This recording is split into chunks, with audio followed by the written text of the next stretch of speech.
Hello, this is Dr. Grande. Today's question asks if I can analyze the mental health and personality factors that may be at work in the Amy Winehouse case.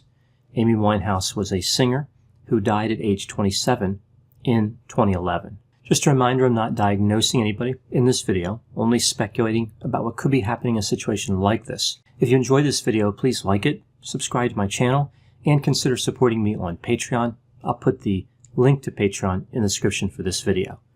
So here I'll break this video into the background for Amy Winehouse, and then I'll look at the mental health and personality factors. So starting with the background, Amy Jade Winehouse was born on September 14, 1983 in London, England. She had a number of relatives who were jazz musicians, including several uncles, and she developed an interest in jazz early in life. Her parents separated when she was 9 years old. Eventually, they would get divorced. At some point, Winehouse started consuming alcohol and other substances. I've seen it reported that she started with cannabis and then moved to other substances later on. She started writing music when she was 15 and worked as an entertainment journalist. In 2000, she started singing in a jazz orchestra. She signed a deal with Island Records in 2002. She was 19 years old at the time. She would release her first album in 2003. By 2005, her use of substances would be considered heavy, and she had lost quite a bit of weight. In 2006, Winehouse struck a woman in the face after that woman criticized her. In 2007, Winehouse was hospitalized due to an overdose on a number of substances including alcohol, ketamine, ecstasy, cocaine, and heroin. That same year, she would get married, only to get divorced in 2009. In 2008, Winehouse struck a man in the face. A week and a half later, she was arrested for the possession of crack cocaine after she was recorded using it in a video. She was released because the police could not prove what the substance was that was in the video. In 2009, Winehouse was arrested for an assault she committed in 2008. She was found not guilty, but later that year she would be arrested again for another assault, and this time she pled guilty. Winehouse indicated that she had manic depression, but she denied struggling with alcohol. She did a number of live performances as her substance use increased. During a number of her performances between 2008 and 2011, she appeared to have trouble remembering lyrics. She had difficulty maintaining her balance. She appeared disheveled, and she cut some of these performances short, including stopping in the middle of a song. Both her father and her manager tried to have her civilly committed, but evidently they were unsuccessful. She was intermittently treated for withdrawal symptoms and went to rehab, but she left early every time. She did not accept offers to receive mental health counseling. June 18, 2011, Winehouse was performing in Belgrade, Serbia, when she appeared to have difficulties related to intoxication. She couldn't remember the names of the members of the band or lyrics for the songs. The crowd started booing until Winehouse left the stage. July 23, 2011, Winehouse would be found dead by her bodyguard. The coroner ruled that this was a death by misadventure. This is when somebody contributes to their own death, but it is not intentional. There were no substances in her system other than alcohol, but there was a lot of alcohol. Her blood alcohol content was 416 milligrams per 100 milliliters of blood. The limit for driving, just for comparison, is 80 milligrams, so it is believed that she died of alcohol poisoning. Now moving to the mental health and personality factors. The death of Amy Winehouse at age 27 added her name to the so-called 27 Club, a group of musicians who died at age 27. There are many people in this category, but typically 6 really stand out. In addition to Winehouse, we see Jimi Hendrix, Janis Joplin, Brian Jones, Jim Morrison, and Kurt Cobain. Substances were involved in all of these deaths, most prominently alcohol and heroin. As I mentioned, Winehouse said that she had manic depression, but it's not clear if she was ever formally diagnosed with that disorder. Because she referred to herself as manic depressive during a time when the term bipolar disorder was the only term in official use, it makes me wonder if she really heard that from a clinician or from somewhere else. It could have been that she was self-diagnosing. Another theory says that Winehouse had borderline personality disorder, which I'll refer to as BPD. Now, Winehouse had lost a lot of weight during her career. Many people attributed this to substance use, But there's evidence of an underlying eating disorder that may have existed before the excessive use of substances. In 2008, Winehouse allegedly stopped using all substances except for alcohol. In a 2010 interview talking about 2008, she said, "I literally woke up and I was like, I don't want to do this anymore." There was a recognition of a problem here, but not a willingness to seek treatment or stop using alcohol. If she had some type of disorder related to the intake of food, which does seem likely based on the reports, this was probably a major contributor to her death. Those disorders have a high comorbidity with substance use and a notoriously high mortality rate. In addition, these disorders are often egosyntonic, meaning the person who has the disorder doesn't recognize that they have it. From their point of view, the symptoms are normal. Bipolar disorder and BPD are also associated with an increased risk of mortality. BPD is egosyntonic, and bipolar disorder can be, especially during a major mood episode.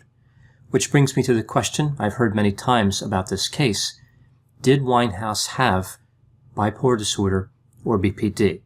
Now, of course, there's no way I can know for sure, as she was never diagnosed, and there's no further information available on this case.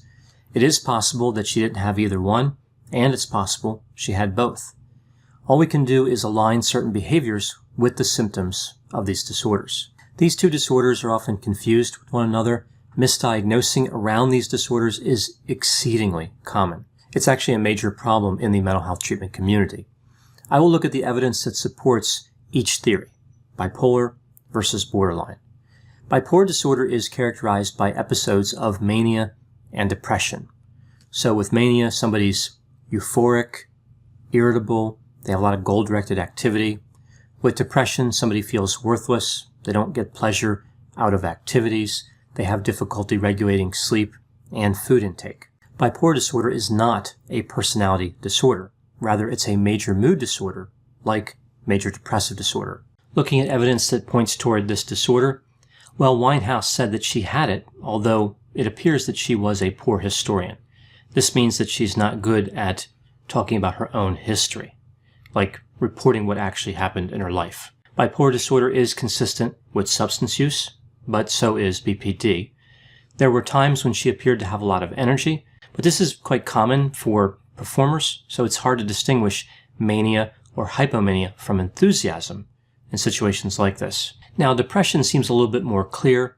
Winehouse did appear to be depressed at times, but of course this could also be explained by BPD and substance use.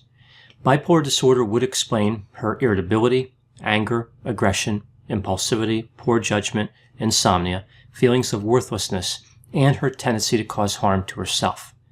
Unfortunately, in terms of differentiation, BPD can explain all of those symptoms as well. Now, looking at BPD and the evidence for that disorder, we see that BPD is a cluster B personality disorder. So it's in the dramatic, erratic cluster along with histrionic, narcissistic, and antisocial personality disorders. So if somebody has BPD, they're more likely to have features from those other disorders. And we see some of this here with Amy Winehouse. She had some of the features from these other disorders, not many, but still this points toward BPD. There are 9 symptom criteria with BPD. Let's take a look at these and see if they align with her behavior. First, we have frantic efforts to avoid abandonment. This one isn't clear, but her relationship with her husband was quite tumultuous, and some of the other relationships she had. So it's often theorized that she did make these efforts to avoid being abandoned. Next one is unstable relationship pattern that involves idealization and devaluation. Similarly, it's been reported she has this one. The next one is identity disturbance. So this is when somebody has difficulty forming their self-image. This one seems like it's a match for her behavior. Impulsivity in at least 2 areas that can be self-damaging. This one seems to be met. Suicidal behavior. She did have prior attempts in her history. Affective instability. This one seems clear. This is emotional dysregulation, and she had a lot of difficulty keeping her emotions in check. A chronic feeling of emptiness. This one is related to depression, and it seems to be present here. Inappropriate or intense anger or difficulty controlling anger. Of all of these symptoms, this one is probably the most clear. We see the history of many arrests for aggression. And the last one here is paranoid ideation or dissociation. She did apparently have periods of paranoia. So one could make an argument that all of these symptoms align with the behavior we see with Amy Winehouse. In looking at these two disorders, it becomes clear why it's so hard to differentiate them in some cases. There are a few other characteristics that can help distinguish them. Behavior where somebody hurts themselves is more common with BPD. 85% of people with BPD will do this. Only 50% of those with bipolar disorder will. So this kind of points toward BPD. A trauma history is much more associated with BPD. 50 to 80% of individuals with that disorder will have a trauma history, as compared to just 15% of those with bipolar disorder. Winehouse appears to have had a tough time coping with her parents' divorce.